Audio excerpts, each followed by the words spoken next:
Desde que tengo memoria, mis padres vivieron bajo la pesada sombra de una deuda de 250.000 euros. No eran solo números en un papel, era la tensión en el aire, las discusiones en voz baja detrás de puertas cerradas, las lágrimas nocturnas que escuchaba a través de las finas paredes de nuestra modesta casa en las afueras de Valencia. Crecí viendo cómo sus sonrisas se desvanecían, reemplazadas por el agotamiento y la desesperación silenciosa. Esa casa, aunque llena de recuerdos, siempre se sintió como un barco que se hundía. Y la deuda era el agua que entraba sin control.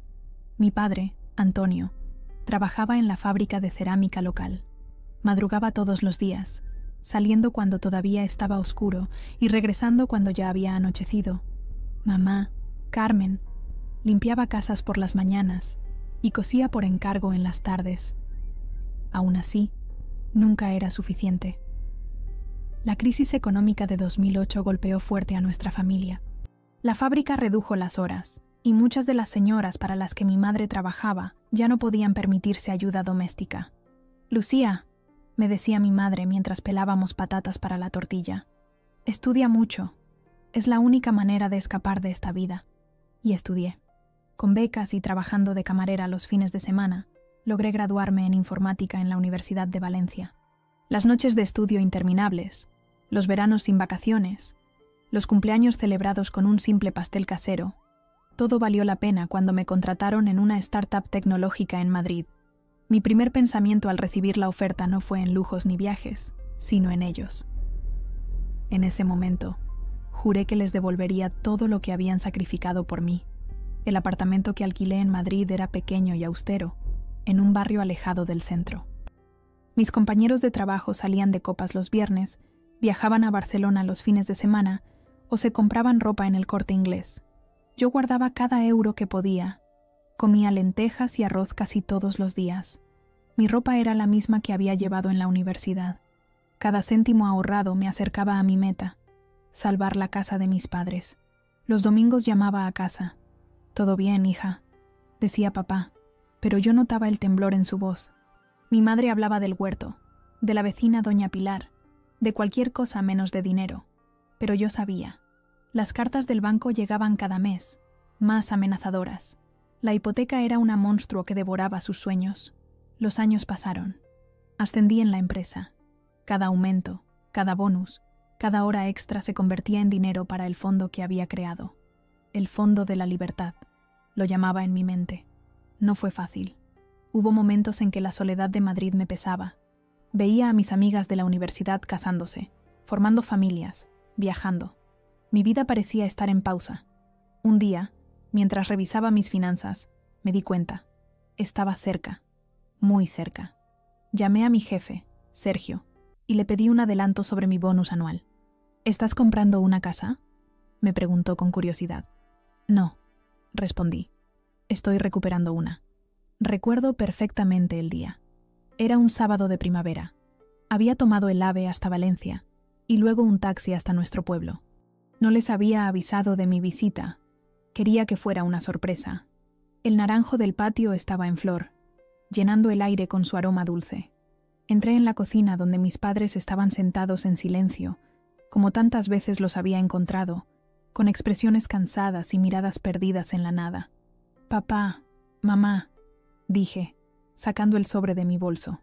Les entregué el documento, el recibo del pago final de la hipoteca. Se acabó. La casa es vuestra otra vez. Mi madre se cubrió la boca con las manos, incrédula. Mi padre tomó el papel con dedos temblorosos, como si fuera algo frágil que pudiera romperse. «Pero Lucía, esto es... ¿Cómo has...?»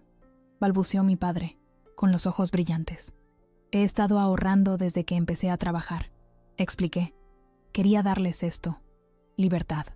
Nos abrazamos los tres, llorando juntos en esa cocina que había sido testigo de tantas preocupaciones. Por un momento, sentí que habíamos ganado, que habíamos derrotado al monstruo de la deuda que nos había perseguido durante tanto tiempo.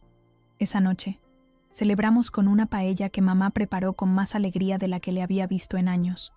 Papá sacó una botella de cava que había guardado para una ocasión especial.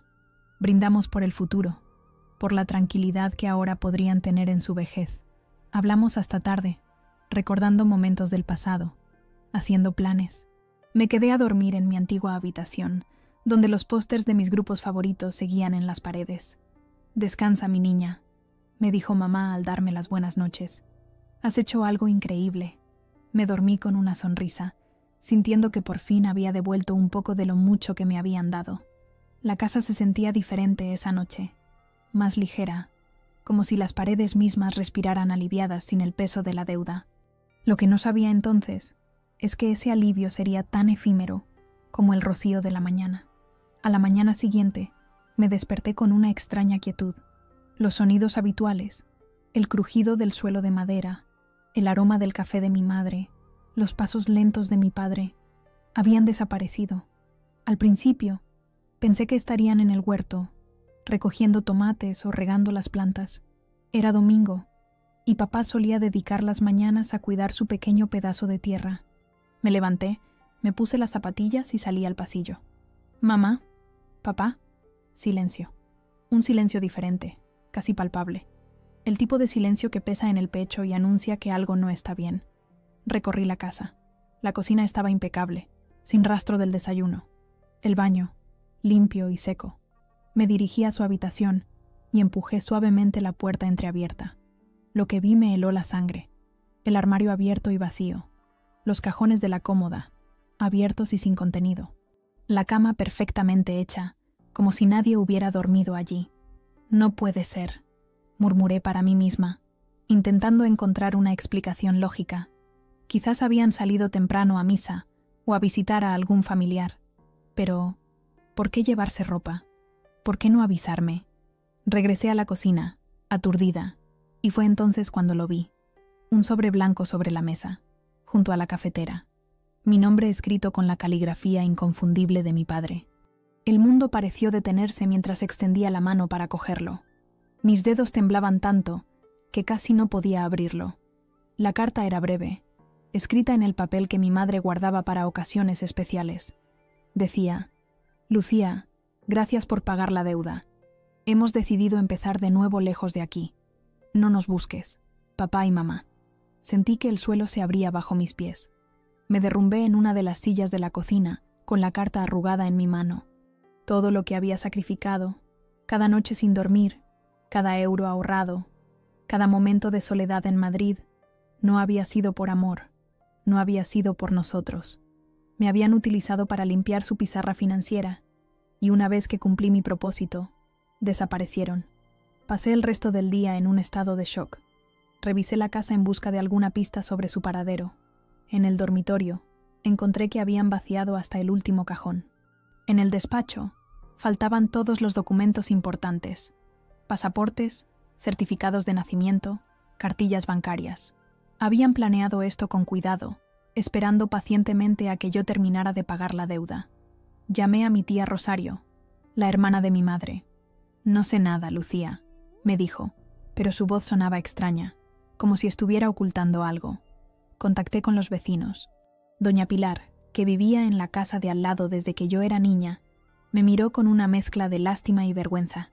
«Los vi salir anoche, cariño, después de que te fuiste a dormir. Llevaban maletas. Pensé que tú también te ibas con ellos». El día se convirtió en noche, y yo seguía sentada en la cocina, intentando comprender. Recordé todas las veces que había enviado dinero, todas las llamadas en las que habían evitado hablar de la hipoteca, todos los detalles que ahora, vistos en retrospectiva, formaban un patrón claro. No había sido amor lo que los mantuvo a mi lado todos estos años. Había sido conveniencia. Abrí una botella de vino que encontré en la despensa y me serví una copa. Luego otra, y otra más. El alcohol no ahogó el dolor, solo lo hizo más confuso. Cuando amaneció, seguía despierta, con los ojos secos de tanto llorar y la mente embotada. Salí al patio y me senté bajo el naranjo, el mismo que mi abuelo había plantado cuando mis padres se casaron, el mismo que había visto crecer a 3 generaciones de nuestra familia. Ahora, parecía ser el único testigo fiel que quedaba. Ese día, llamé a mi jefe en Madrid. «Necesito unos días más», le dije con voz ronca. No le conté lo sucedido. No podía. La vergüenza era demasiado grande. ¿Cómo explicar que tus propios padres te han estafado? Los días siguientes fueron un borrón de trámites y descubrimientos amargos. Fui al banco y descubrí que, efectivamente, la hipoteca estaba completamente pagada. La casa estaba libre de cargas. Pero también descubrí que mis padres habían vaciado su cuenta de ahorros el mismo día que yo había hecho el último pago. Visité el ayuntamiento y me enteré de que habían renovado sus pasaportes hacía 3 meses. En correos, me confirmaron que habían solicitado el reenvío de su correspondencia a un apartado postal en Barcelona. Seguí ese rastro hasta la terminal de autobuses, donde un empleado recordaba haber visto a una pareja mayor abordando el autobús nocturno hacia la ciudad condal. Cada nueva información era un puñal más en mi corazón. La planificación, la premeditación, la frialdad con la que habían ejecutado su plan, era difícil de asimilar. Estos no eran los padres que yo creía conocer, o quizás nunca los había conocido realmente. Una semana después de su desaparición, recibí una llamada de un número desconocido. Era la hermana de mi padre, tía Mercedes, a quien apenas había tratado a lo largo de los años debido a una antigua disputa familiar. «Lucía, sé lo que ha pasado», me dijo sin preámbulos. «Tu padre me llamó desde el aeropuerto. Se van a Argentina. Tienen familia lejana allí, primos de tu abuelo. Han estado planeando esto durante años». La revelación me dejó sin aliento. ¿Años? ¿Pero por qué? El silencio al otro lado de la línea fue elocuente. Finalmente, tía Mercedes suspiró. Tu padre siempre soñó con irse. La deuda era su excusa para quedarse. Y tú eras su billete de salida. Esa noche, sentada en el sofá donde tantas veces habíamos visto la televisión juntos, tomé una decisión. No los buscaría. No intentaría entender lo que no tenía explicación. No me humillaría más. En lugar de eso, abrí mi portátil y comencé a buscar información sobre algo que había estado considerando desde que encontré la carta. Los derechos legales sobre la propiedad, porque había algo que mis padres no sabían, algo que cambiaría completamente el juego que ellos creían haber ganado. Pero no lloré, no en ese momento. En su lugar, ocurrió algo extraño. Sonreí, una sonrisa calmada y conocedora, porque la casa que habían dejado atrás no era lo que ellos creían. Pensaban que me habían utilizado, que se marchaban victoriosos. Pero yo había elaborado un plan mucho antes de pagar el último céntimo. 3 semanas antes de liquidar la hipoteca, había visitado a Jaime Mendoza, un notario en Valencia que me recomendó a Alicia, una compañera de trabajo. Le expliqué mi situación, omitiendo mis sospechas sobre mis padres. Quiero asegurarme de que la casa esté protegida, le dije. Mis padres están mayores, y me preocupa que puedan tomar decisiones precipitadas. Jaime, un hombre de mediana edad con gafas y una sonrisa amable, asintió comprensivamente. Me explicó varias opciones legales, pero una destacó entre todas: una donación en vida con usufructo. Tus padres pueden transferirte la propiedad de la casa, manteniendo el derecho de usufructo, el derecho a vivir en ella, mientras estén vivos, me explicó. Es bastante común en familias que quieren asegurar el patrimonio. Con su ayuda, preparé todos los documentos necesarios. Solo faltaban las firmas de mis padres. Aquí es donde entró en juego otra parte de mi plan. La noche antes de darles la noticia sobre el pago de la hipoteca, llegué a casa con una carpeta llena de papeles. Les expliqué que el banco necesitaba unas firmas finales para completar la transacción de cancelación. Son formalidades, les dije, mientras les señalaba dónde firmar. El banco quiere asegurarse de que todo está en orden antes de dar por finalizada la hipoteca. Firmaron sin leer detenidamente. ¿Por qué lo harían? Confiaban en mí, o al menos fingían hacerlo. Lo que no sabían es que acababan de transferirme la propiedad de la casa, manteniendo ellos el usufructo que, irónicamente, nunca ejercerían. Así que sí, pagué la deuda. Sí, les di el recibo. Pero lo que no les di fue la propiedad. Esa casa, de la que habían huido, era legalmente mía, y la ironía era perfecta. Acababan de abandonar el único lugar que les había dado seguridad. Era una justicia brutal, pero una que había aprendido a aceptar. Mientras el vino calentaba mi garganta esa primera noche de soledad, repasé mentalmente todo el proceso. No me sentía orgullosa de haber engañado a mis padres, pero tampoco me arrepentía. Había actuado por instinto, por una corazonada que se fue haciendo más fuerte con cada llamada evasiva, con cada excusa para no hablar de planes futuros. La confirmación llegó al día siguiente, cuando visité al notario de nuevo. Los documentos estaban en orden. La transferencia de propiedad se había registrado correctamente. La casa era mía, legalmente mía. ¿Estás bien, Lucía?, me preguntó Jaime, notando mi expresión mezclada de tristeza y satisfacción. Lo estaré, respondí, apretando la carpeta con los documentos contra mi pecho. Esa tarde, regresé a la casa, mi casa, y recorrí cada habitación con nuevos ojos. Ya no era el hogar de mi infancia, lleno de recuerdos agridulces y sueños rotos. Ahora era mi propiedad, mi refugio, mi punto de partida. Durante los días siguientes, llamé a varios contactos en Madrid y arreglé un traslado permanente a la oficina de Valencia. Mi jefe, aunque sorprendido, accedió. «Has estado haciendo un trabajo excepcional de forma remota estas semanas», me dijo. «No veo por qué no podrías continuar así». Poco a poco, la realidad de lo sucedido fue asentándose. Mis padres se habían ido, creyendo que me habían dejado con nada más que una casa libre de deudas que seguía siendo suya. En su mente, yo era la tonta generosa que les había dado una nueva vida. La ironía era casi poética. Decidí no contar a nadie la verdad completa. ¿Qué diría? Mis padres intentaron estafarme, pero yo los estafé primero. No. Cuando los vecinos preguntaban, simplemente decía que mis padres habían decidido mudarse al extranjero para su jubilación y me habían dejado la casa. No era del todo mentira. Doña Pilar, la vecina que los había visto partir aquella noche, me miraba con curiosidad. «Tu madre nunca mencionó que planeaban irse», me comentó un día mientras regaba las plantas. «Es extraño, ¿no crees?». Me encogí de hombros. «Supongo que querían que fuera una sorpresa». «Vaya sorpresa», murmuró ella, sin ocultar su desaprobación. Con el tiempo, dejé de preocuparme por lo que pensaran los demás. Me centré en transformar la casa según mis gustos y necesidades. Lo primero que hice fue renovar la cocina, ese espacio donde tantas conversaciones falsas habían tenido lugar.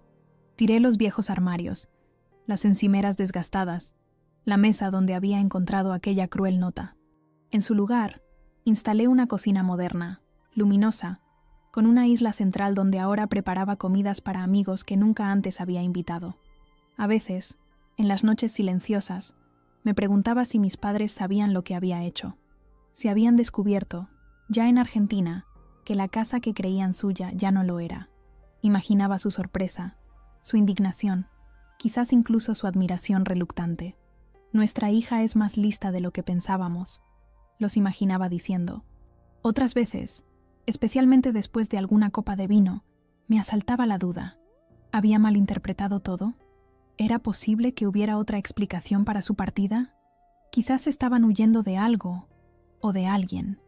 Quizás pensaban que me protegían al alejarse, pero entonces recordaba la frialdad de la nota, la meticulosa planificación, y todas las dudas se disipaban. No, no había sido un malentendido. Había sido una traición calculada, ejecutada con precisión. Y yo, por fortuna o por instinto, me había adelantado a su jugada. 6 meses después de su partida, recibí un correo electrónico desde una dirección desconocida. No tenía asunto ni firma, solo un breve mensaje. La casa era nuestra. No respondí. No hacía falta. Ellos sabían la verdad ahora, y yo también. Era un empate, o quizás una victoria para mí. En cualquier caso, era el final de una etapa. Esa noche, saqué las pocas fotos familiares que había guardado y las coloqué en una caja. No las tiré. Formaban parte de mi historia, por dolorosa que fuera, pero las guardé en el trastero, junto con otros recuerdos que ya no necesitaba tener presentes. La casa que ahora habitaba era diferente, más luminosa, más abierta, más mía. Había derribado paredes, ampliado ventanas, pintado cada superficie con colores que mis padres nunca habrían elegido. El lugar que una vez fue una prisión de deudas y decepciones, ahora era un espacio de posibilidades. Y yo, la hija ingenua que solo quería su amor, me había convertido en alguien más fuerte, más sabia, alguien que había aprendido la lección más dura de todas. A veces, la familia no es lo que creemos. A veces, el amor tiene que empezar por uno mismo. Con ellos lejos, La casa dejó de sentirse como una prisión. Se convirtió en libertad. Caminé por cada habitación y respiré profundamente. Por primera vez, se sentía como mía. No más culpa. No más andar de puntillas alrededor de sus estados de ánimo. No más intentar ganarme un amor, que nunca estuvo realmente ahí. El primer fin de semana, después de confirmar que la casa era legalmente mía, invité a Alicia, mi compañera de trabajo, a visitarme desde Madrid. Cuando entró, miró alrededor con curiosidad. «Es diferente a como la imaginaba», dijo, dejando su bolsa en el suelo del recibidor. «¿Qué esperabas?» «No sé. Siempre hablabas de ella como si fuera un lugar oscuro, opresivo». Tenía razón. Durante años, cada vez que mencionaba la casa familiar, lo hacía con una mezcla de nostalgia y ansiedad. Ahora podía verla con nuevos ojos. Los techos altos, las ventanas que daban al patio trasero, la luz que entraba por la tarde y creaba patrones en el suelo de terracota. «Va a cambiar», le dije. «Todo va a cambiar». Y así fue. Comencé a renovar la casa lentamente, habitación por habitación. No tenía prisa. Cada pared que repintaba, cada suelo que reparaba, cada mueble que cambiaba, sentía como si reclamara una parte de mí misma. Mi padre siempre había insistido en mantener las paredes en ese tono beige apagado que tanto le gustaba. «Es práctico, no se nota la suciedad», decía. Yo elegí colores vivos: azul mediterráneo para el salón, verde oliva para la cocina, amarillo cálido para mi dormitorio, colores que reflejaban el cielo, los campos y el sol de Valencia. La habitación de mis padres fue la última que transformé. Durante semanas, mantuve la puerta cerrada, como si fuera un santuario o una tumba. Finalmente, una mañana de domingo, entré con determinación, abrí las ventanas de par en par y comencé a vaciarla por completo. Encontré cosas que habían dejado atrás: un reloj de pulsera roto de mi padre, algunas joyas baratas de mi madre, álbumes de fotos antiguos, objetos sin valor que no merecían ser empacados en su nueva vida. Los guardé en una caja, sin saber muy bien por qué los conservaba. Convertí esa habitación en mi estudio. Instalé un escritorio frente a la ventana, desde donde podía ver el naranjo. Compré una silla ergonómica, estanterías para mis libros, una lámpara de diseño que había deseado durante años. Era un espacio luminoso, creativo, completamente diferente al dormitorio sombrío y anticuado que había sido. Mi trabajo remoto para la empresa de Madrid funcionaba mejor de lo esperado. Sin las distracciones de la oficina, mi productividad aumentó. Mi jefe estaba impresionado, y pronto me ofrecieron un ascenso. «Parece que Valencia te sienta bien», me dijo en una videollamada. Por las tardes, después de terminar de trabajar, me dedicaba a la casa. Aprendí a hacer cosas que nunca había intentado: arreglar un grifo que goteaba, pintar correctamente una pared, instalar una lámpara. YouTube se convirtió en mi maestro, y cada pequeña victoria me llenaba de satisfacción. El patio trasero, que mi padre había mantenido como un huerto utilitario, tomates, pimientos, patatas, lo básico, comenzó a transformarse en un jardín. Planté flores, algo que mi madre siempre consideró un desperdicio de tiempo y agua. «Las flores no se comen», solía decir. Pero yo quería belleza, no solo practicidad. Rosas, bugambillas, jazmín, lavanda. El patio se llenó de colores y aromas. Instalé luces de exterior y una pequeña fuente. Compré una mesa y sillas de hierro forjado, donde tomaba el desayuno en las mañanas cálidas. A veces, mientras trabajaba en el jardín, doña Pilar asomaba la cabeza por encima de la valla que separaba nuestras propiedades. «Qué bonito está quedando todo», comentaba, con una mezcla de aprobación y curiosidad. «Tu madre nunca fue muy aficionada a las flores». «No, no lo era», respondía yo, sin entrar en detalles. Con el tiempo, la gente del pueblo dejó de preguntar por mis padres.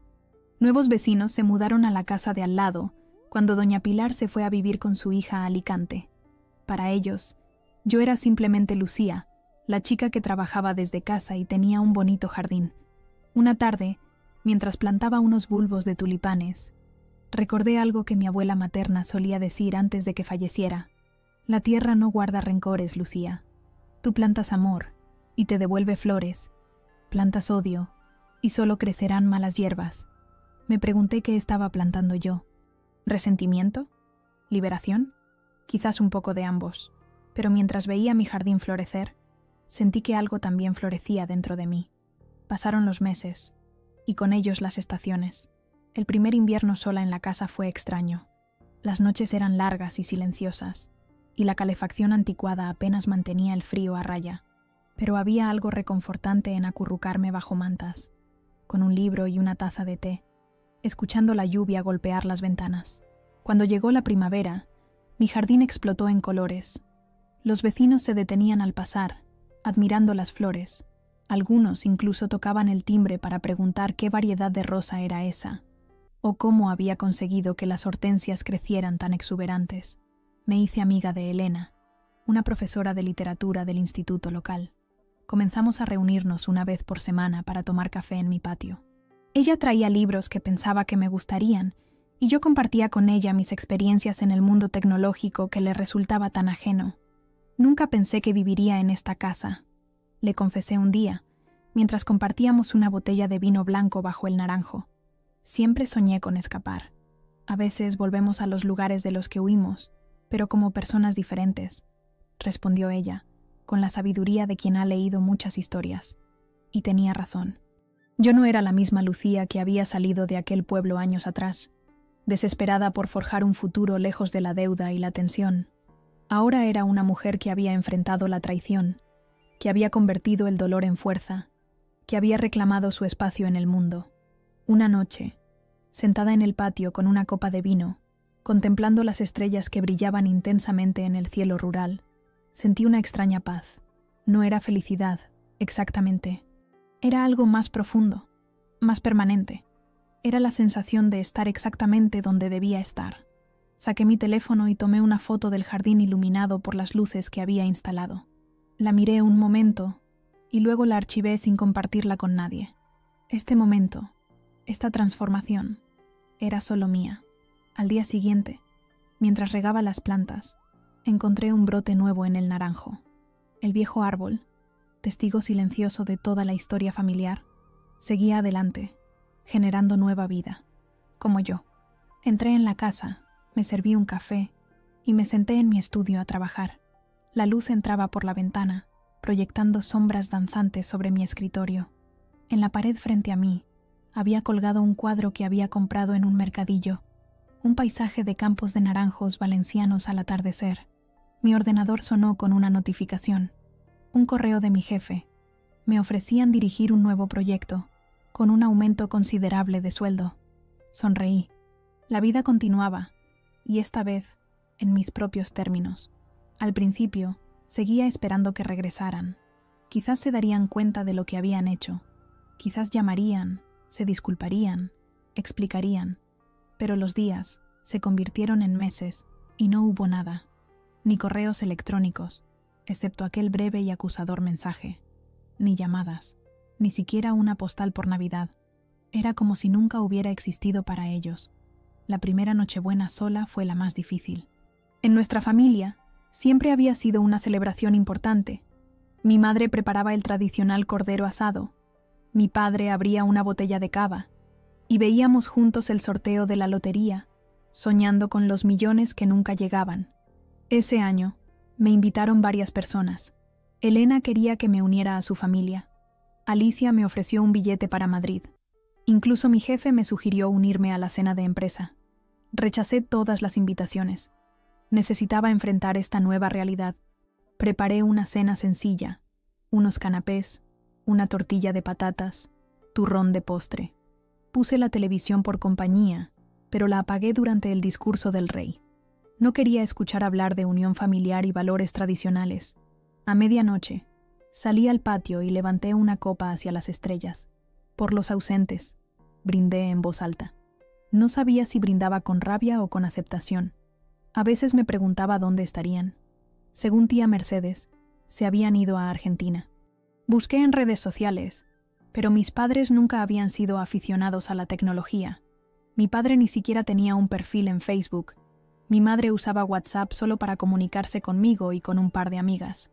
Una tarde, mientras reorganizaba unos documentos antiguos, encontré una vieja libreta de direcciones de mi madre.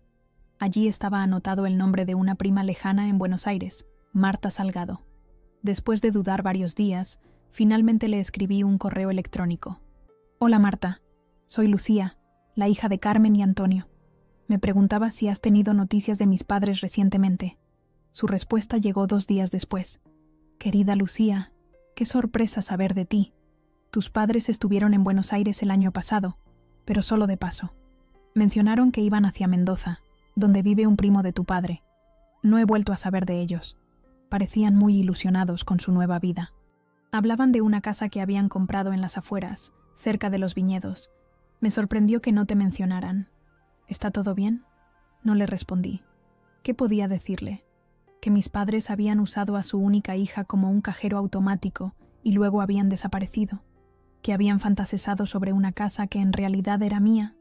La vergüenza era demasiado grande. En los meses siguientes, cada vez que sonaba el timbre, mi corazón daba un vuelco. ¿Serían ellos, finalmente arrepentidos? Pero nunca eran ellos. Era el cartero, o Elena con una nueva novela para prestarme, o los niños del vecindario pidiendo si podían recoger naranjas del árbol. Una parte de mí todavía anhelaba una explicación, un cierre, algo. Pero otra parte, cada vez más fuerte, había comenzado a aceptar que algunas puertas es mejor dejarlas cerradas. Ellos habían tomado su decisión, y yo había tomado la mía. La ironía era que la casa, lo único que habían abandonado, se convirtió en el cimiento de mi futuro. Un día, mientras trabajaba en un proyecto para la empresa, tuve una idea. El patio trasero, con su naranjo y sus flores, se había convertido en un pequeño oasis. ¿Por qué no compartirlo? Comencé a organizar pequeños talleres de jardinería los sábados por la mañana. Al principio, solo venían Elena y un par de vecinas curiosas. Pero pronto, el boca a boca hizo su magia. Madres con niños, jubilados buscando un hobby, jóvenes urbanitas ansiosos por conectar con la naturaleza. Mi patio se llenaba de risas y conversaciones. Creé un blog donde compartía consejos de jardinería adaptados al clima mediterráneo. Para mi sorpresa, comenzó a ganar seguidores. Una revista local de horticultura me contactó para escribir una columna mensual. Mi pequeño hobby se estaba convirtiendo en algo más. Una tarde, mientras explicaba a un grupo cómo plantar bulbos para la primavera, me di cuenta de algo. Ya no miraba hacia la puerta esperando que aparecieran mis padres. Ya no me tensaba cuando sonaba el teléfono. Ya no revisaba obsesivamente mi correo electrónico. El garaje, que siempre había estado lleno de trastos viejos y herramientas oxidadas de mi padre, lo convertí en un pequeño aula donde impartía talleres cuando el tiempo no permitía estar en el exterior. Instalé mesas de trabajo, compré material de jardinería y coloqué estanterías con libros sobre plantas y flores. Mi cuenta bancaria, que tanto había sufrido con el pago de la deuda, comenzaba a recuperarse. Entre mi trabajo principal, los talleres y los artículos que escribía, tenía más que suficiente para vivir cómodamente y seguir mejorando la casa. Un domingo por la tarde, mientras disfrutaba de un café en el patio, sonó mi móvil. Número desconocido. Prefijo internacional. Mi corazón dio un vuelco. «¿Diga?» Contesté con voz temblorosa. «¿Lucía Navarro?» Era una voz de mujer, con acento argentino. «Sí, soy yo. Soy Claudia, la esposa de Jorge, el primo de tu padre en Mendoza. Tuve que buscar mucho para encontrar tu número. Sentí que me faltaba el aire. ¿Ha pasado algo?» Hubo una pausa al otro lado de la línea. «No sé cómo decirte esto, Lucía. Tus padres estuvieron viviendo con nosotros unos meses, pero se fueron hace casi un año. Jorge les prestó dinero para comprar un pequeño departamento, pero desaparecieron sin pagarlo. Se fueron sin decir adiós, sin dejar dirección. Jorge está muy dolido. Eran familia. La historia se repetía. El mismo patrón, las mismas víctimas confiadas, el mismo final. Sentí una mezcla de tristeza y alivio. No era yo. Nunca había sido yo. Era su manera de funcionar. Lo siento mucho, Claudia», dije finalmente. Me temo que conozco bien esa historia. Le conté una versión abreviada de lo sucedido. Se quedó en silencio al otro lado, procesando la información. «Nunca mencionaron que tuvieran una hija», dijo al fin. Hablaban como si estuvieran solos en el mundo. Esas palabras dolieron más de lo que esperaba. Ser borrada no solo de su futuro, sino también de su pasado. Gracias por llamar, Claudia. Si vuelves a saber de ellos, te lo haré saber, prometió, aunque ambas sabíamos que era improbable. Después de colgar, me quedé mirando el naranjo. Las nuevas flores prometían una abundante cosecha para el otoño. Ciclos que se repetían, pero siempre diferentes. Esa noche, escribí una entrada en mi blog sobre el arte de dejar ir. Hablé de las plantas que a veces hay que podar para que crezcan más fuertes, de las semillas que necesitan espacio para desarrollarse. No mencioné a mis padres, pero cada palabra era sobre ellos.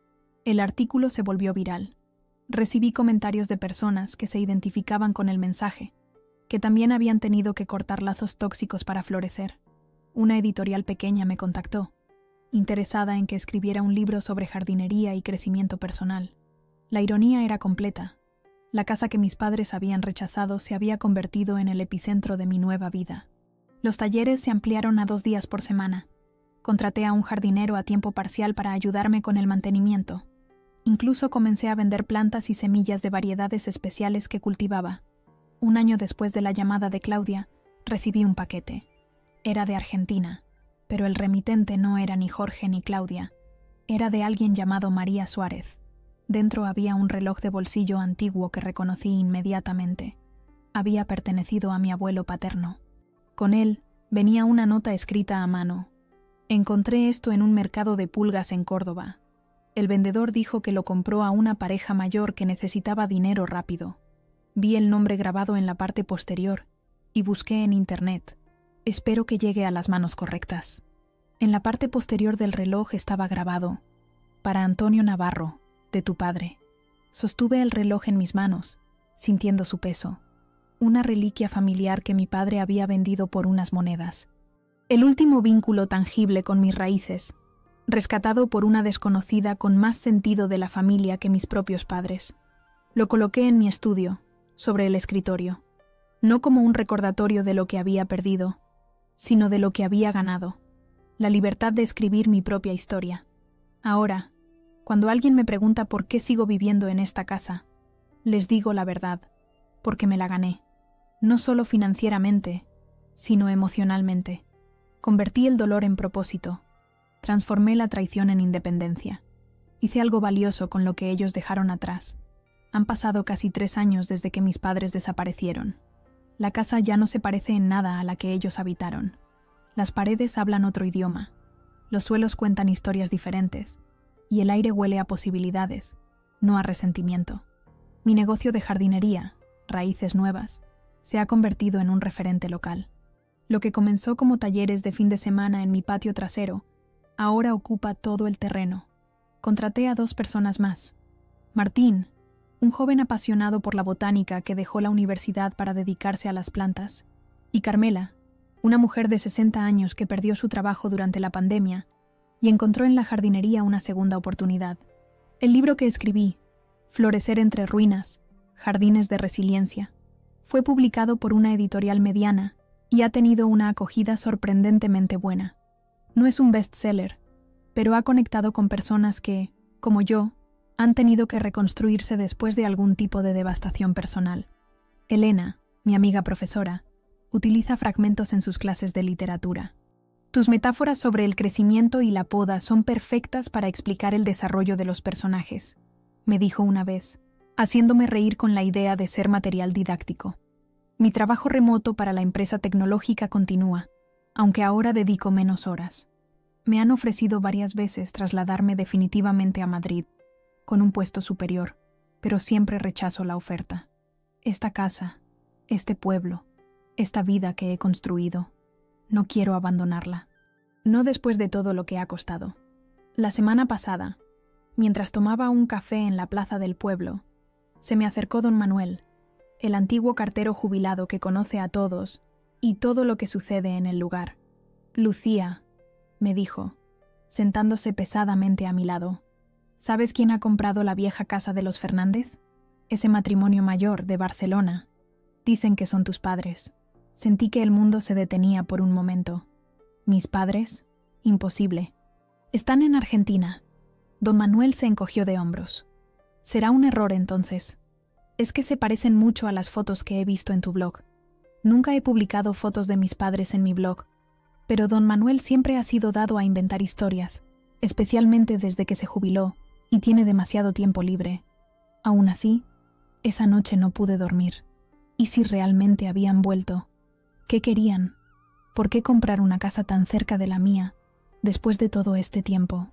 A la mañana siguiente, me acerqué a la casa de los Fernández, un edificio antiguo a las afueras del pueblo que había estado vacío durante años. Un camión de mudanzas estaba aparcado fuera, y varios hombres descargaban muebles. Me mantuve a distancia, observando. Una pareja mayor supervisaba el proceso. El hombre, bajo y con pelo canoso. La mujer, delgada, con un moño gris. Desde lejos, podrían parecerse a mis padres, pero cuando se giraron, vi claramente que eran desconocidos. Don Manuel y sus fantasías. El alivio que sentí fue revelador. No quería verlos. No necesitaba su explicación, su arrepentimiento, ni siquiera su reconocimiento. Había cerrado ese capítulo. Regresé a casa con una ligereza nueva. En el camino, me crucé con varios vecinos que me saludaron por mi nombre. Me preguntaron por los próximos talleres. Me comentaron lo bonitas que estaban las dalias junto a mi entrada. Esta era mi comunidad ahora. Gente que me veía por quien soy, no por quien esperaban que fuera. En casa, revisé mi agenda. Tenía una videoconferencia con mi editor para discutir la posibilidad de un segundo libro, esta vez centrado en jardines urbanos para espacios pequeños. Después, un taller de arreglos florales con un grupo de jubilados. Y por la tarde, una reunión con Martín y Carmela para planificar la ampliación del invernadero. Mi vida estaba llena. No de la manera que había imaginado cuando era niña, escuchando las discusiones sobre dinero a través de las paredes. No de la forma en que mis padres hubieran esperado, con un marido, hijos y quizás un trabajo convencional, pero llena, al fin y al cabo, llena de propósito, de conexiones significativas, de crecimiento constante. El timbre sonó mientras preparaba unos materiales para el taller. Era Sofía, una niña de 10 años que vivía cerca y que se había convertido en una ayudante entusiasta durante los fines de semana.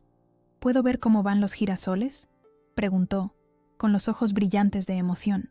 La llevé al lateral del jardín, donde había plantado una hilera de girasoles gigantes. Habían sido idea suya, después de leer un cuento sobre flores que seguían al sol. «¡Son enormes!», exclamó, extendiendo los brazos para medir uno. «¿Crees que ganaremos el concurso del colegio?». «Seguro que sí», le aseguré. El colegio local había organizado un concurso de cultivo de girasoles entre los alumnos, y Sofía me había pedido ayuda para participar. Mientras veía a la niña examinar con cuidado cada planta, hablándoles como si pudieran escucharla, pensé en lo extraño que era el destino. Si mis padres no me hubieran traicionado, si no hubieran abandonado esta casa, yo probablemente seguiría en Madrid, trabajando largas horas en la oficina, viviendo una vida completamente diferente. Nunca habría descubierto mi pasión por la jardinería, nunca habría escrito el libro, nunca habría conocido a personas como Sofía o Martín o Carmela. ¿Les guardaba rencor a mis padres? Ya no. No puedo decir que los haya perdonado completamente. Hay heridas que nunca cicatrizan del todo, pero ya no gasto energía en el resentimiento. De hecho, a veces me sorprendo deseándoles que estén bien, donde quiera que estén. Espero que hayan encontrado lo que buscaban, aunque fuera a costa de perderme a mí. La vida sigue su curso. La casa ha pasado de ser un símbolo de deuda y angustia a un espacio de crecimiento y comunidad. Las paredes que antes contenían susurros y lágrimas, ahora resuenan con risas y conversaciones animadas. Cada mañana, cuando abro las ventanas y dejo que entre la luz, siento una profunda gratitud, no por lo que perdí, sino por lo que encontré en el proceso, por la fortaleza que no sabía que tenía, por la comunidad que me ha acogido, por la oportunidad de reinventarme. Esta casa puede haber sido una vez su santuario, pero ahora es mío. Cada ladrillo, cada recuerdo, cada cicatriz, forman parte de mi historia. Y cada noche, cuando cierro la puerta principal, sonrío, sabiendo que ellos se fueron pensando que habían ganado. Pero en realidad, lo hice yo. No porque me quedé con la casa, aunque legalmente es mía y lo será siempre, sino porque aprendí la lección más valiosa de todas. que a veces lo que parece un final devastador es solo el doloroso comienzo de algo mucho mejor. Esta tarde, mientras terminaba de plantar unas nuevas rosas en el jardín delantero, un coche se detuvo frente a la casa. Una mujer mayor, a quien no reconocí, bajó lentamente y se acercó a la verja. ¿Lucía Navarro?, preguntó, con un acento que no pude ubicar. Me incorporé, quitándome los guantes de jardinería. Sí, soy yo. Soy Adela, prima segunda de tu madre. Estoy de paso por España y quise conocerte. Carmen me hablaba mucho de ti en sus cartas. Me quedé inmóvil. ¿Cartas? ¿Cuándo? Hasta hace unos meses. Luego dejaron de llegar. Pensé que habría cambiado de dirección otra vez. La invité a pasar, más por cortesía que por deseo real de hablar sobre mis padres. Preparé café y saqué unas pastas que había horneado el día anterior. Bonita casa, comentó, mirando alrededor con aprecio. Carmen decía que era especial para ti. Sentí un nudo en la garganta. ¿Eso decía? Adela asintió, sacando un sobre de su bolso. Te traje esto. Su última carta mencionaba que quería que lo tuvieras, pero que no sabía cómo hacértelo llegar. Era una fotografía antigua, en blanco y negro. En ella, una niña pequeña. Yo, con unos 3 años, jugaba bajo el naranjo, mientras mi madre me observaba con una sonrisa que no recordaba haber visto nunca. Gracias, fue todo lo que pude decir. Después de que Adela se marchara, coloqué la fotografía en mi estudio, junto al reloj de mi abuelo, no como un recuerdo de lo que pudo ser, sino como un testamento de lo que fue y de lo que es ahora. Esta noche, sentada en el patio bajo las estrellas, con el aroma de las flores mezclándose con el de los naranjos, me siento en paz. Esta casa, que una vez fue una prisión de deudas y secretos, ahora es un refugio, mi refugio, construido con mis manos, nutrido con mi esfuerzo, protegido por mi determinación. Y mientras cierro los ojos y escucho el suave murmullo de las hojas mecidas por la brisa valenciana, sé que, por primera vez en mi vida, estoy exactamente donde debo estar, en mi hogar, bajo mis propias reglas,